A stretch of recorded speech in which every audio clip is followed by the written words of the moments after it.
What is person-centered working? Perhaps it is one of the most crucial aspects of working with people in health and social care services. But the concept of person-centered can easily become a cliche. Most national or local policy statements accept as almost mandatory that they should reference the importance of person-centered working in one way or another. Of course, it's all about the individual person with their needs, their wishes, their aspirations. We're very good at saying the words, but are we really that good at putting them into practice? Policymakers have developed many ways of trying to say the same thing, often just appropriating good ideas that service users have already come up with, and not always to good effect. The consistent problem with policy usurping good ideas is the need to bureaucratize them with the intent that they become universal, only for them to become pretty much distorted out of shape and lose their originator's intentions. Let's take recovery as a case example. How engaging is recovery?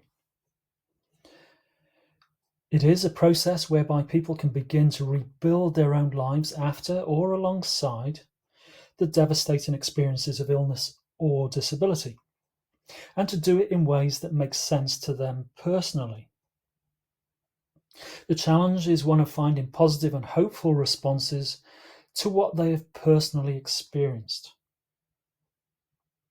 However, from my experience, the renaming of teams as recovery teams or the use of the term working to principles of recovery as vague claims when nothing has really changed in the person's experience of services, this can all become a bit misleading. Add to this lists of recovery markers, lengthy paper-based formats for developing wellness recovery action plans, topped off with a process of measurement through, let's say, a recovery star, and you have a well-intentioned system that can be submerged in protocols and audits in response to the priorities of commissioners and policymakers. However, the person at the centre can be forgiven for feeling their wishes, their aspirations, have now been lost in a sea of administration. Initiators of the concept, and Patricia Deegan was certainly one of the main ones, alongside other service users, have been at the forefront of challenging where service providers adopt the concept in a less than meaningful way. Once recovery becomes systematized, you've got it wrong. Once it is reduced to a set of principles, it is wrong. It is a unique and individualized process. The power of the concept of recovery will be exercised more if left with the service user to interpret for themselves, and less when it's usurped for the image of the service commissioners and providers. Does personalization provide a more radical option? The idea is one of genuinely giving people space to say what is important to them and how they might feel most comfortable in using services. Then challenging the services to respond clearly, flexibly, and creatively to what the person says. In this way, people are truly in control of their own assessment and their support plan. But is it in danger of becoming the latest or another model for taking a great idea and making it as scary and impenetrable for those it's supposed to empower and emancipate? In the UK, the Department of Health, way back in 2006, identified that the implementation of the personalisation agenda requires a move from a service-centred approach to the assessment of people's needs and the prescribing of appropriate interventions. It needs a move to one in which service users and carers assess their own needs and wishes and say how they want these to be met. All sounds good. However, the complexity of the funding, the employer role, the occasional reference by some practitioners to scare tactics of the rare events where people are open to exploitation by others close to them, this all adds up to a recipe for reasonably wanting to opt out rather than embrace this so-called great opportunity. The counterbalancing arguments are captured by, if you look in the literature, Littlechild et al. Back in 2011, who suggested that while few people would disagree that people should exercise choice and control over their lives and receive services which are flexible and responsive, some are concerned that new ways of working may lead to a situation in which already vulnerable people may be exposed to even greater risks. Alongside that, in the literature, Capers in 2010 had suggested research has shown that shared decision-making, when practiced in general healthcare, increases consumers' knowledge about and comfort with the healthcare decisions they make. However, there are some unfounded concerns about the capacity of persons with mental illness to make informed decisions. Discomfort on the part of some mental health care providers at the shift of roles required by shared decision-making. Unease on the part of some mental health consumers regarding their ability to take the responsibilities offered through shared decision-making. And then add on top of that lingering public fear and prejudice around mental illness.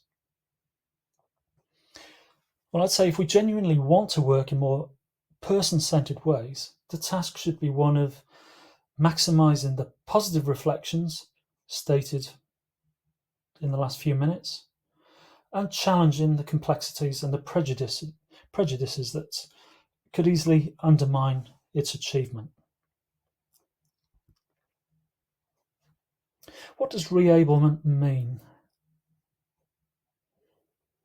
As a more recent elucidation of person-centered arrangements in service delivery, reablement, or as it's sometimes referred to, re-enablement, is perhaps the easiest to be misinterpreted. Simply because if you look in any dictionary, it's a made-up word, it doesn't exist. But to commissioners of services, it seems to strike to the heart of what they really want to see: throughput. It's about supporting people to achieve their maximum level of physical, psychological, and emotional self-sufficiency and independence, ultimately focusing on moving on out of continuous reliance on services for the majority of people.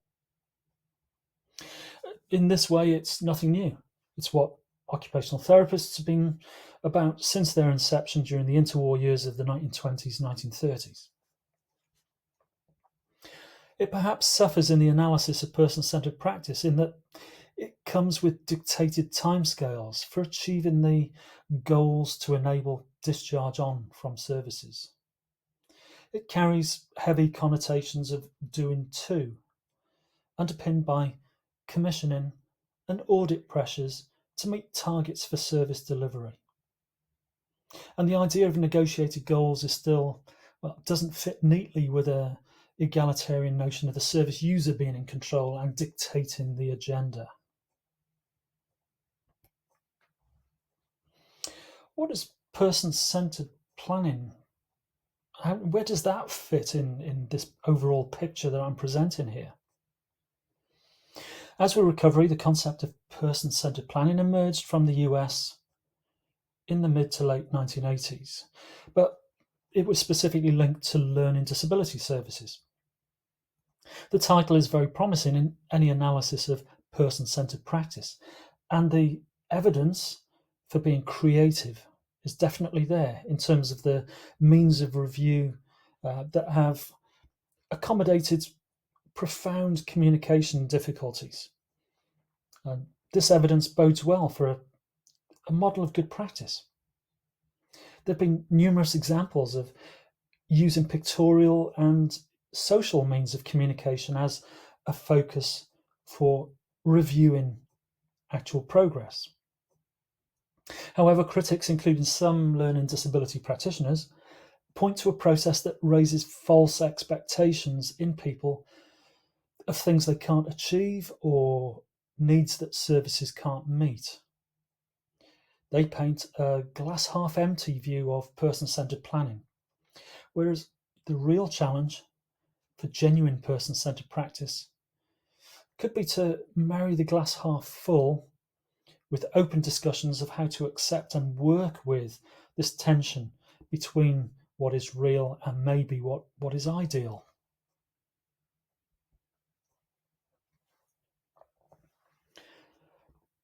I've previously mentioned the Department of Health document, Best Practice in Managing Risk, back in 2007. It came up in the previous video, where I mentioned this one principle that states risk management should be conducted in a spirit of collaboration and based on a relationship between the service user and their carers that is as trusting as possible.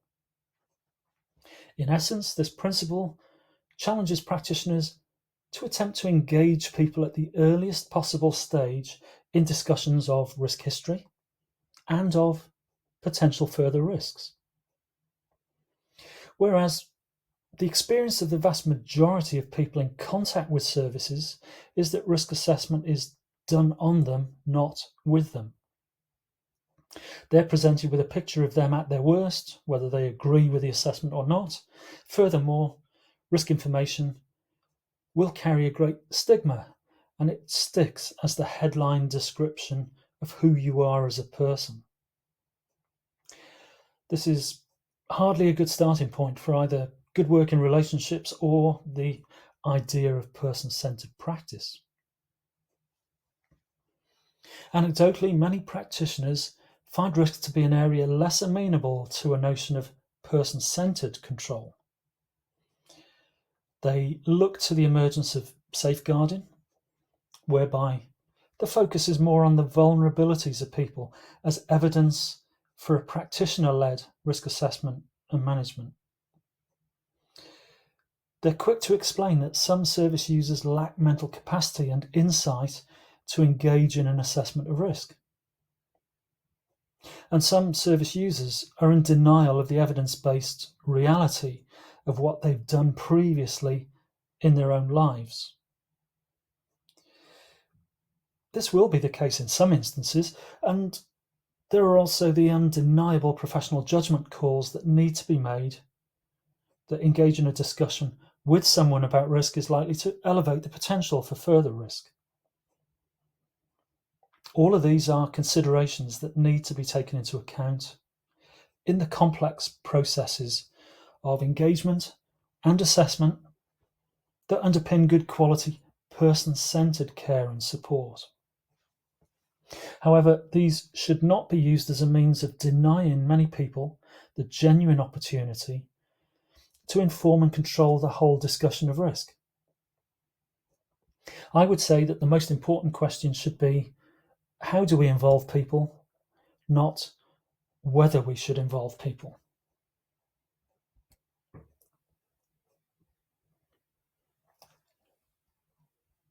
The principles of person-centered practice, I'll set those out in terms of person-centered ways of working across the next 2 slides.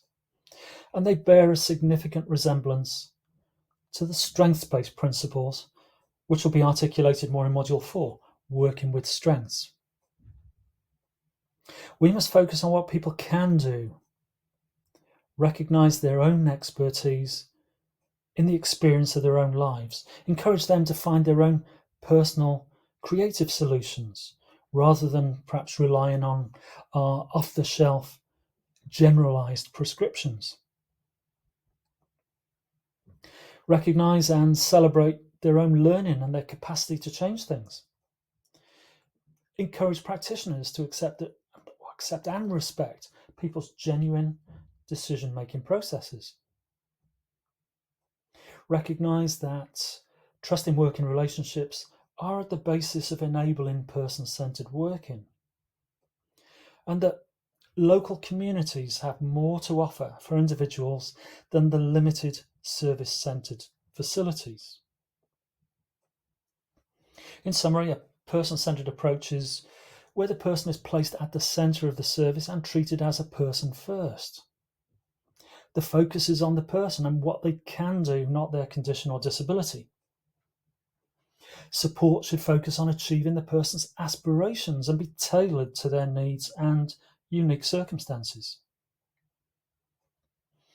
I'll give you 5 qualities of a person-centred approach. Firstly, it supports the person at the centre of the service to be involved in making decisions about their life.